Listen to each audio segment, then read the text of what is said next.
everything, we will a little bit discuss about cardiovascular and respiratory system examination. Very superficial examination that we need for talking mannequin. It's not in very detail. It's a very quick examination. As you know, your examination is about 3-4 minutes. Most of the scenarios comes with the history. You have to take a history. You need to do the procedures, examination. So it's a very short examination. I believe you have the Samson book, yeah? Okay? Yeah. Just going to use that book. It's our old book that was produced before 2016. So, don't read everything on the book. That book is quite helpful in terms of examination, in terms of manicure, in terms of history taking. For those purposes, yes, it will be helpful. Just going to use the book for cardiovascular and respiratory system examination. We need a little bit of cardiovascular and respiratory examination, basic things. It's very basic things. In order to do some examination on the Tokyo mannequin. We'll come back to Tokyo mannequin. We'll learn about Tokyo mannequin approach, Tokyo mannequin setup. But before that, we need to know a little bit about cardiovascular and respiratory system examination. So let's start with respiratory system examination. So any system examination, either abdominal examination is the full system examination these days you have. That has to be on a number one priority. Everyone should know very well about abdominal examination. Don't book your flights without knowing abdominal examination. Okay? And abdominal mannequin should be on your table or on your couch all the time at home. Do you have abdominal mannequin? No? Make it. Okay? No. Take a t-shirt, put a large pillow inside. Okay? A small t-shirt, medium t-shirt, put 1 or 2 pillow inside, leave it on your couch, every day examine. Abdominal examination with the mannequins, they are quite important. Okay, every week we refresh that for master class for every week. You need it. Okay, that is the main examination in terms of system examination. Right. So any examination, first thing is you stand at the foot end, just inspect the general state of the patient. Patient is stable, unstable. Okay. Distress. Okay. Now we are talking about respiratory. So respiratory distress, short of breath, dyspnea. Okay, wheezing. What do you see? The general state of the patient, severely wasted, cachexia, or severely obese. There may be some equipment connected to patient in relation to the respiratory system. Okay, have a look whether it could be an oxygen cannula, oxygen mask, chest drainage. There may be a nebulizer. Maybe there may be some what do you call this inhalation? What is this? Salbutamol. Inhalers, come on. Inhalers. Okay, yeah. So those things will be on the table. Just have a look, then go near to the patient. Okay. Actually, chest examination start with looking at the hand and the eyes and the mouth, but the chest. So you have to check the handle now. So checking on the hand, what you check for basically palate. And that should do, you should check, generally. Cyanosis, nicotine staining, maybe excessive sweating. Then look for finger clubbing and the flapping tremor. Okay, as a patient, close your eyes and stretch your hands like this. That's the hand. Look at the eyes for cyanosis. Look at the mouth for cyanosis. Also nasal flaring. Okay, it's in children like bronchiolitis, it would be helpful. Okay, so look at the face, look at the eyes, and look at the mouth. Have a quick look, then go into the chest. Chest is the main one. On the chest, that is IPBA, inspection, palpation, percussion, and auscultation. What do you inspect? Any inspection is DR SSS. Dr. Triple S, you know it, yeah? So D can be deformity, D can be discharge or distension in abdomen. So look for any deformity, deforms chest. The main one is barrel-shaped chest. It can happen you can see in COPD. Then some other developmental chest. Look at the shape. I'm not going to detail. That is inspection. Okay. Look at the after inspection, palpation. Palpation of the chest. I've got 4 steps. 4 steps. 4 steps. One is generally you palpate. Okay, you systematically start from one end, finish on the other end. You have any pain over here, any tenderness. Also, you can check for surgical emphysema. What is surgical emphysema? It's air leaking into the tissue. Okay, it can happen in trauma. It can happen when there's a chest drainage. It can happen when there's a tracheostomy. That is just okay. You feel like air bubble, the bubble wrap. You know, bubble wrap. We wrap. Yeah, when you press what you feel, kind of things.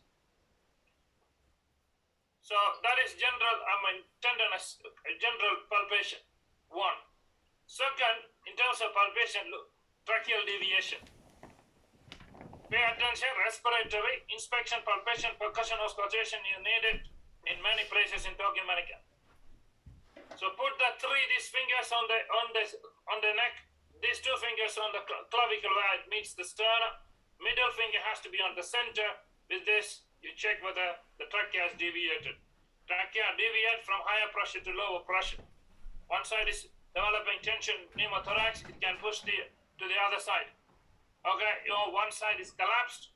Okay, it can go towards the lesion.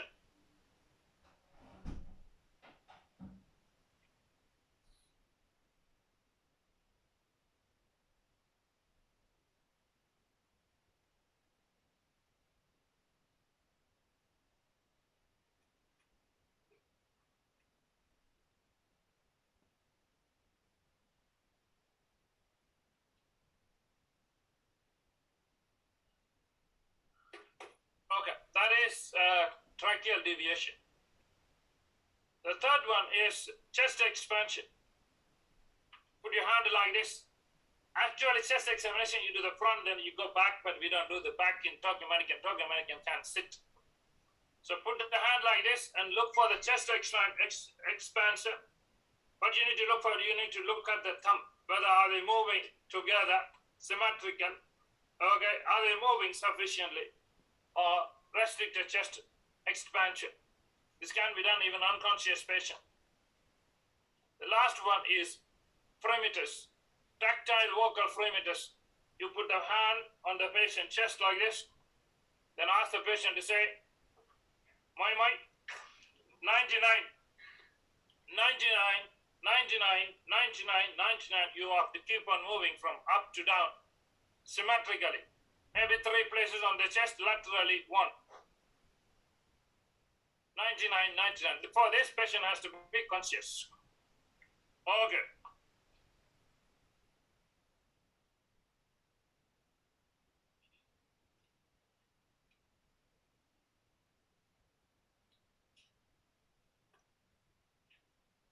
All right. Then inspection, palpation. You have done the palpation 4 steps.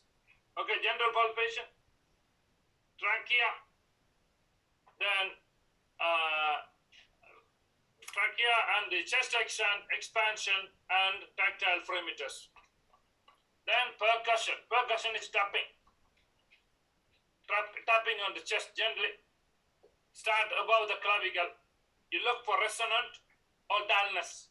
If there's too much air, too much tension, it's resonant. There's a collapse or there's a fluid, it's dull.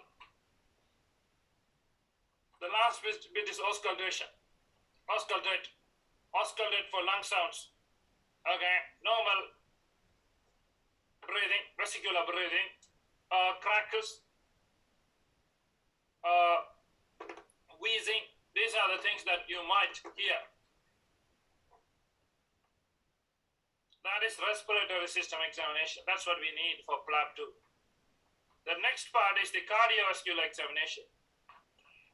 Cardiovascular examination, again, patient is already on the chest, already on the couch. So a patient will be sitting. Usually we need a 45 angle position. It's not a problem. You do the inspection, inspect from the foot end, look at the hand. So look at the hand in terms of, examination of the hand. What we check here in terms of inspection,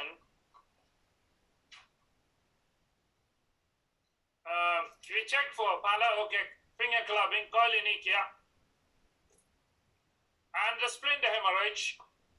Okay, splinter hemorrhage, look at the nails, and also some other skin lesions. It's all related to infective endocarditis. Okay, you can just have a look. Infective endocarditis is back again due to IV drug use. Okay, just have a look.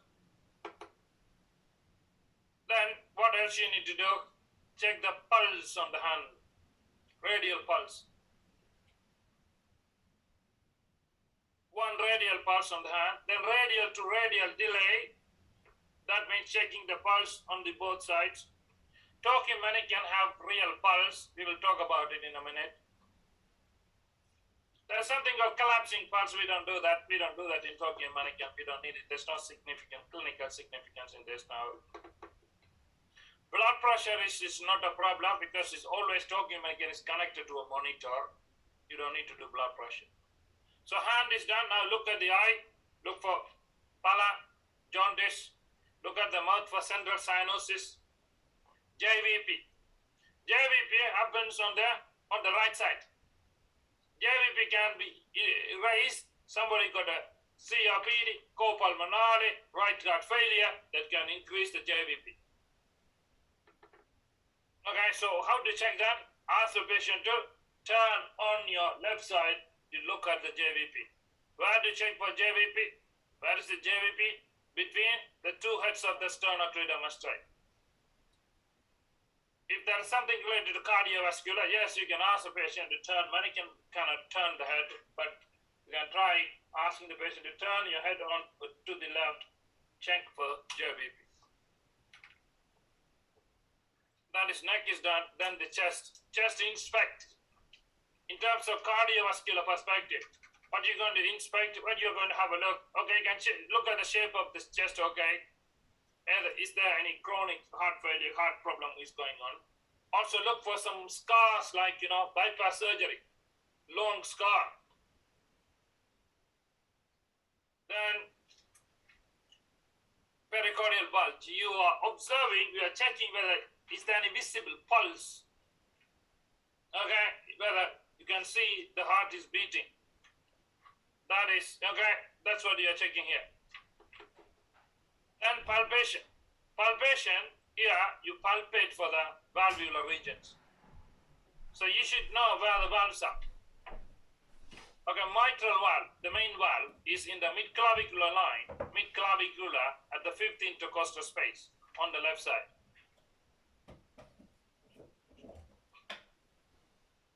Then, tricuspid is on the 4th intercostal space on the left, okay, at the sternal margin.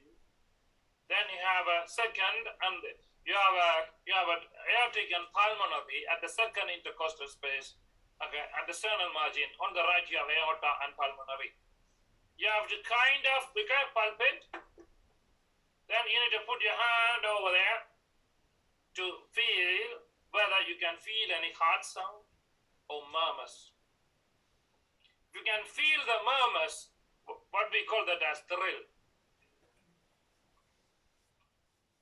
Okay. You put the hand like this and you try to feel the heart sounds, that's called parasternal heel. That is cardiovascular palpation. There's no percussion for cardiovascular. Next one is auscultation. You auscultate for heart sound and murmurs. You know the valvular points, you keep it there, keep the stethoscope and listen for heart sound. If there is a murmur, then you need to further listen.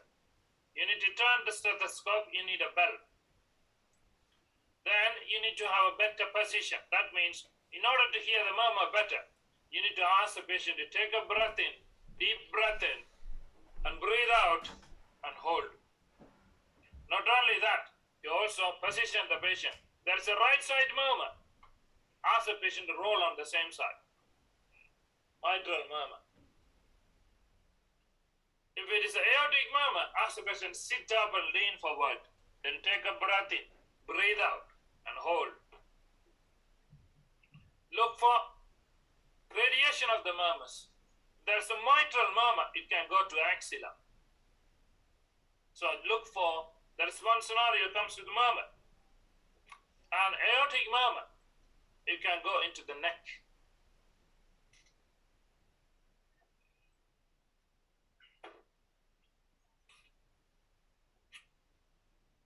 Okay. That is auscultation. That is almost done. In cardiovascular examination, you can finish with checking the leg for ankle pedal edema. Okay, this all is not really relevant. Checking the sacral edema, checking the base of the lungs is quite important in terms of heart failure. Yes, but kind of basically what's going to happen is going to be a combined examination, cardiovascular, respiratory. So you go the parts of the body rather than the respiratory and cardiovascular examination. Okay, right. So that is cardiovascular and respiratory. I made a mistake. I logged into wrong Zoom account. It's going to run out. So this is going to finish now. I'm going to stop this meeting. I'm going to send you another link, guys. Okay, I'm sorry about that. But stay there where you are. Okay, I'm just going to cancel this link. Okay, meeting going to go off, and I'm going to send the link in a minute. Don't go anywhere. Yes, we'll be right.